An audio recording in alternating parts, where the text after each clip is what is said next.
Jagtial MLA doctor Sanjay Kumar, మంత్రి అడ్లూరి లక్ష్మణ్ కుమార్ జగన్నాథ్పూర్ బోర్నపల్లి గ్రామాల high level bridge కొరకు 16.20 కోట్లతో కేంద్ర గిరిజన శాఖ ప్రతిపాదనలో ఉన్నది మంజూరు కొరకు చర్యలు చేపట్టాలని జీవన్ రెడ్డి డిమాండ్ చేశారు. రాయకల్ మండల కేంద్రంలో ఆయన మీడియాతో మాట్లాడుతూ జగన్నాథ్పూర్ గ్రామస్తులు రాయకల్ కి రావాలంటే 15 కిలోమీటర్లు రావాలని 21 జూన్ 2025 రోజున మంత్రి అడ్లూరి లక్ష్మణ్ కుమార్ మొదటి సంతకం జగన్నాథ్పూర్ మరియు బోర్నపల్లి గ్రామాల మధ్యలో బ్రిడ్జి ఏర్పాటు కొరకు 17.50 కోట్లు మంజూరు చేసినట్లు మాజీ మంత్రి బీఆర్ఎస్ పార్టీ రాష్ట్ర ప్రధాన కలిసి గుర్తు చేశారు. జీవన్ రెడ్డి జీవో పేపర్ మంత్రి లక్ష్మణ్ కుమార్ కి ఎమ్మెల్యే గారికి తాను వాట్సాప్ చేస్తున్నట్లు ఆయన తెలిపారు. దీనికి 2 సార్లు టెండర్ కూడా తీసుకున్నానని, వంతెన అమలు విషయంలో అడ్లూరి లక్ష్మణ్ కుమార్ పైన ఏమైనా అనుమానం ఉన్నదా, ట్రైబల్ వెల్ఫేర్ డిపార్ట్మెంట్ లో నిధులు కూడా ఉన్నవని ఆయన గుర్తు చేశారు. ఉత్తర్వులు ఏమైనా కల్పితమా, తమకు కూడా అనుమానం కలుగుతుందని జీవన్ రెడ్డి సందర్భంగా సందేహం వ్యక్తం చేశారు.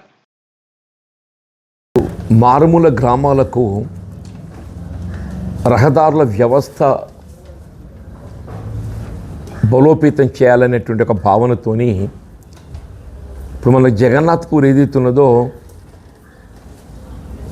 రాయకల్ మండలం పరిధిలోని గ్రామం అయినప్పటికీ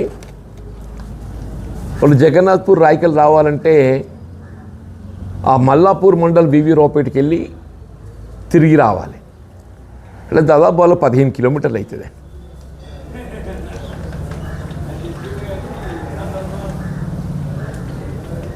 నేనేదైతుందో రాష్ట్రంలో అప్పుడు కాంగ్రెస్ ప్రభుత్వం ఏర్పడటంతోనే ఈ ఆదివాసీ నివాసిత ప్రాంతం జగన్నాథ్పూర్ వాళ్ళు రాయకల్ మండల కేంద్రానికే కానీ ఇతరత్ర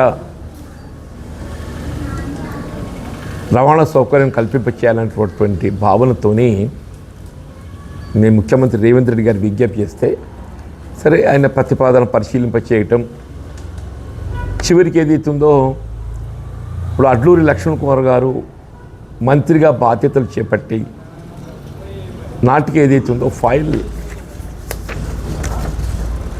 వారి టేబుల్ మీదకి చేరుకున్నది. లక్ష్మణ్ కుమార్ గారు బాధ్యతలు చేపట్టి నాడు ఏదైతుందో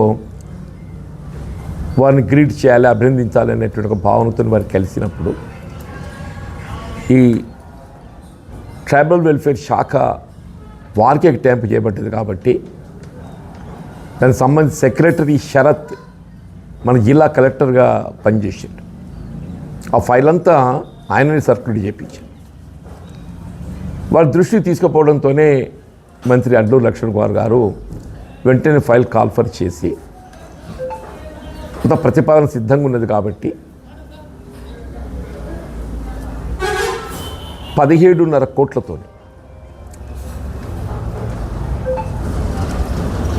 17.5 crores 21st June 2025 ఆయన మొట్టమొదటి సంతకం లక్ష్మణ్ కుమార్ గారిది ఏదైతుందో మొట్టమొదటి సంతకం దానికి సంబంధిత ఉత్తర్వులు కూడా వెలువడ్డాయి. ఇది రాయకల్ మండలమే కానీ మొత్తం ట్రైబల్ వెల్ఫేర్ శాఖ ఈ బ్రిడ్జ్ నిర్మాణానికి సంబంధించి ఏదైతుందో అంచనాలు రూపొందించడంతో పాటుగా టెక్నికల్ శాంక్షన్ తీసుకొని టెండర్ ప్రక్రియ కూడా చేపట్టబడడం జరిగింది. 2 సార్లు టెండర్ పిలిచిండ్రు. ఫస్ట్ కాల్ అయింది, సెకండ్ కాల్ అయింది. వీళ్ళు సెకండ్ కాల్లో కూడా రెస్పాన్స్ రాకపోవడంతో ఇప్పుడు జూలైలో కొత్త ఎస్ఎస్ఆర్ వస్తుంది.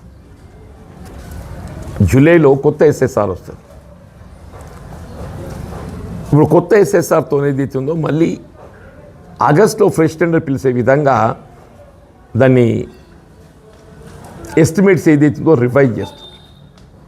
కొత్త ఎస్ఎస్ఆర్తో 2 సార్లు టెండర్ పిలిచిండ్రు. మళ్ళీ కొత్త ఎస్ఎస్ఆర్ జూలైలో వస్తుంది కాబట్టి ఆగస్టులో పిలవడానికి ఈ కొత్త ఎస్ఎస్ఆర్తో టెండర్ పిలుస్తుంది ఆగస్టు. మనకు ఆశ్చర్యం ఏంటంటే మన ఎమ్మెల్యే గారు ఇదే అడ్లూరి లక్ష్మణ్ కుమార్ గారికి ఈ బోర్నపల్లి జగన్నాథ్పూర్ వంతెన హై లెవెల్ బ్రిడ్జ్ ఏదైతున్నదో 16.20 crores అది కేంద్ర గిరిజన శాఖ ప్రతిపాదనలో ఉన్నది. అది మంజూరు కోసం చర్యలు చేపట్టాలని చెప్పని విజ్ఞప్తి చేయటము నేను పత్రికలో గమనించి నేను ఆశ్చర్యపోయినా. అంటే ఎమ్మెల్యే గారికి ఇవాళ రేవంత్ రెడ్డి ప్రభుత్వం మీద విశ్వాసం లోపించిందా? రేవంత్ రెడ్డి గారి ప్రభుత్వం మీద విశ్వాసం లోపించిందా?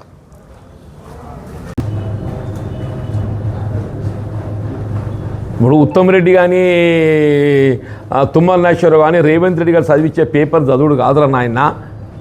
కొంత మీరు స్వతంత్రంగా మీ శాఖ నిర్వహణ ఏదైతుందో మీరు ఆలోచించి నిర్వహణ చేయండి. ఉత్తమ్ రెడ్డి ఏదైతుందో please make a visit to Kannapalli pump house, Annaram Sundilla barrages. ఇంకేమైనా మరమ్మతులు మిగిలి ఉన్నట్టయితే, చేపట్టే అవసరం ఉన్నట్టయితే, ఆవశ్యకత ఉన్నట్టయితే అది అత్యవసరంగా చేపట్టు. దానికి ఎన్డీఎస్సీ అనుమతి అక్కర్లేదు.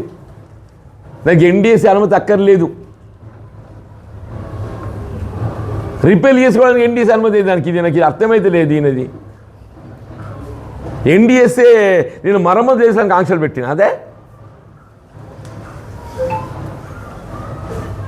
ఎక్కడ కూడా మొత్తం their entire report Kannepalli pump house నుండి నీటిని తరలించదని పేర్కొనండి. పోలవరం ప్రాజెక్టు నిర్మాణం చేయబడుతున్న పరిస్థితులలో నీటిని తరలింపు కొరకు ఏదైతున్నదో కాఫర్ డ్యామ్ నిర్మాణం చేసి దాని ఆసరాతోనే ఆడ డ్యామ్ నిర్మాణం అవుతుంది. కాఫర్ డ్యామ్ నిర్మాణం ఆసరాతోనే దాని సపోర్ట్తో నిర్మాణం పోలవరం ప్రాజెక్టు. నీకు ఆ మాత్రం పరిజ్ఞానం ఆలోచన లేకుంటే ఎట్లా అంటున్నా నేను. అందుకే దున్నపోతు ఇన్ని దొడ్లగట్టే ఉన్నట్టు ఉందిరా మీ శాస్త్రం ప్రభుత్వాన్ని అని చెప్పని. మంత్రులు కూడా స్వతంత్రంగా మీ బాధ్యత నిర్వర్తించడం నేర్చుకుండే.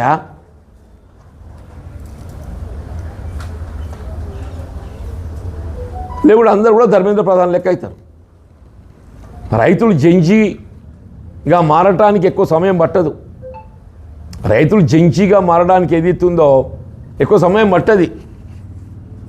జంజీ ఉద్యమాన్ని తలపిపి చేసే ఉద్యమం వచ్చేటువంటి అవకాశాలు ఉన్నాయి రైతాంగంతో. ఇప్పుడు గతంలో ఏదైతుందో పంజాబ్, హర్యానా, ఢిల్లీని ముట్టడించిందే. గతంలో పంజాబ్, హర్యానా రైతాంగం ఏదైతుందో ఢిల్లీని ముట్టడించిండ్రు. తెలంగాణలో ఆ పరిస్థితులు ఉద్భవించేటువంటి అవకాశం ఉన్నది.